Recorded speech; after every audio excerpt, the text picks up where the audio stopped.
Trey McBride was dominant. Like, they didn't have an answer for him. Got a little context that this Denver Broncos defense has been suffocating all camp long, and this was actually a decent performance. That's a wrap for joint practices here in Denver, Colorado at the Broncos facility.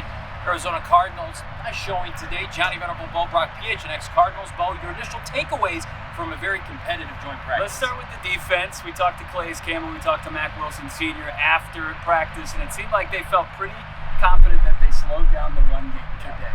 As far as what we witnessed, what we saw, I think that they wanted to see maybe better as far as slowing down Bo Nix in that passing attack, but overall, I think they felt like they got enough pressure.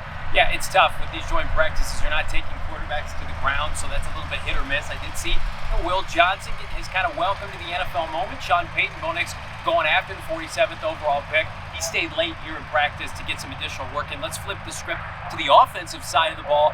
It was a defensive dominant performance early on by the Denver Broncos. I did think, Bo, later in 7-on-7s and especially 11-on-11, Kyler Murray, especially Trey McBride, Marvin Harrison Jr. did get it going through the air. Trey McBride was dominant. Like, they didn't have an answer for him. Got a little context that this Denver Broncos defense has been suffocating all camp long, and this was actually a decent performance against them. Yeah, Marvin Harrison Jr., a couple grabs, one in particular crossing route against Patrick Surtain. That's encouraging. I also thought the run game looked pretty good. James Conner continues to have an outstanding camp. I thought Isaiah Adams, especially during one-on-one drills, looked fantastic. It's a good litmus test, Bo.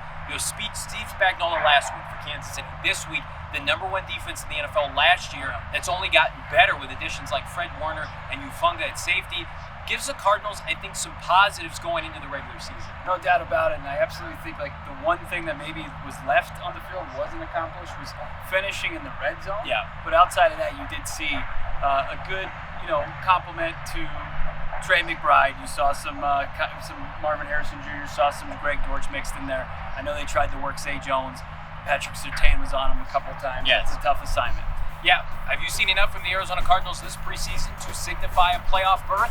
Drop a comment, leave a like.